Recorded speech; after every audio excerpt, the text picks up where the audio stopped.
এই যে দেখুন লেয়ারটাও, ওয়াও অনেক সুন্দর না? আমি কেটে আপনাদের একটু দেখিয়ে দেই, সেগুলো আমি তার উপর দিয়ে লাগছিল। প্রথমে গুড়িয়া খেলো, আর গুড়িয়া খেয়ে বল টেস্টে সবাই খেয়ে নিল, মা আর দিদাও খেলাম, ভুট্টোও খেলো। ভুট্টো বলেছে কেন পুডিংটা এত।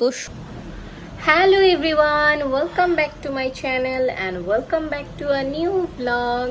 আজকের ব্লগটি একটু অন্যরকম হতে যাচ্ছে, কারণ আমি আজকে আপনাদের সাথে শেয়ার করব একটা পুডিংয়ের রেসিপি। এটা খুবই সহজ হতে যাচ্ছে এবং খেতে খুবই টেস্টি। তো চলেন শুরু করা যাক।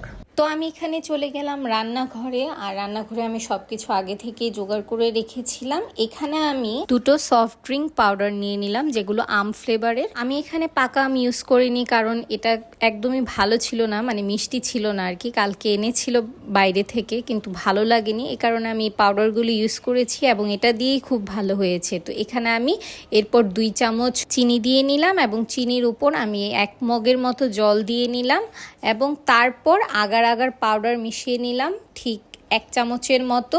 এটাকে ভালোভাবে মিশিয়ে এরপর আমি এখানে দুধটাও জালে বসিয়ে দিয়েছিলাম।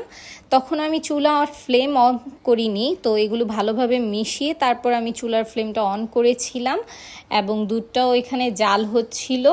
আর যখন এইভাবে বলক চলে আসলো, তখন আমি এখান থেকে 3 চামচ একটা প্লেটে রেখে দিলাম, কারণ এগুলোকে আমি কেটে তারপর পরে ইউজ করব। তো এটাকে ঠান্ডা হতে হতে আমি এখানে দুধের পুডিং বানানোর জন্য এর মধ্যে দিয়ে দিলাম 2 চামচ চিনি, এবং 1 চামচের মতো আবারও আগার পাউডার দিয়ে ভালোভাবে বলক চলে আসা পর্যন্ত অপেক্ষা করলাম, এবং দেখলাম ততক্ষণে এই আমের পুডিংটা হয়ে গিয়েছিল। তো আমি এটাকে কেটে নিলাম, একদম কুচি কুচি করে কেটে নিয়েছিলাম এইভাবে।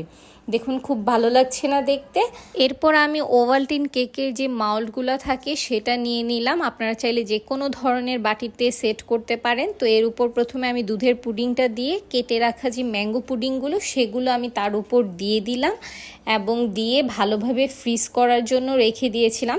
অবশ্যই প্রথমে একটু ঠান্ডা করে নেবেন, রুম টেম্পারেচারে মোটামুটি একটু ঠান্ডা হয়ে গেলে তারপর ফ্রিজে রাখবেন। তো আমি সেখানে ফ্রিজে রেখে তারপর নামিয়ে নিয়েছিলাম। একটু সেট হয়ে যাওয়ার পর আমি বাকি যে আমের পুডিংটা ওইটা উপরে দিয়ে দিয়েছিলাম। এটাও একটু ঠান্ডা হওয়ার পর আমি তারপর ফ্রিজে রেখে দিই, এবং প্রায় 2 ঘন্টা পর আমি এটাকে ফ্রিজ থেকে নামিয়ে নিই। এটা একদমই সেট হয়ে গিয়েছিল, আর এটা খুবই সুন্দর লাগছিল।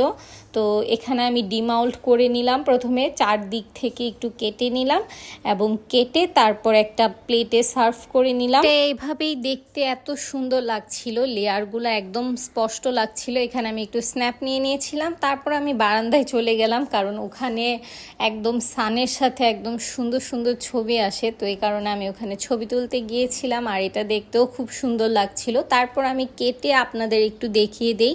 এটা দেখতে যেমন সুন্দর, খেতেও খুবই টেস্টি, আর এটা সফটও অনেক। লেয়ারটা তো দেখতেই পাচ্ছেন কি সুন্দর লাগছে।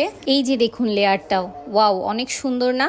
এরপরে আমি এগুলো কেটে কেটে তারপর সবাইকে সার্ভ করে দিলাম। প্রথমে গুড়িয়া খেলো, আর গুড়িয়া খেয়ে বলল খুবই টেস্ট হয়েছে। তারপর ভুট্টুকে দিলাম, ভুট্টুও খেলো, ভুট্টুও বলেছে খুব টেস্ট হয়েছে। তারপর দেখুন আমি একটু কেটে দেখাচ্ছি কি সুন্দর লাগছে।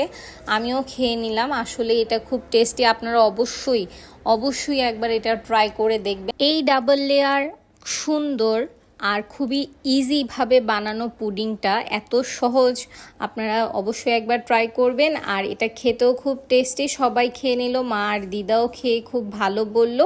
তো আজকের ব্লগটি এ পর্যন্তই থাকছে। আপনাদের ব্লগটি ভালো লেগে থাকলে অবশ্যই একটি লাইক করে দিবেন। দেখা হবে নেক্সট কোনো ব্লগে, সে পর্যন্ত টাটা।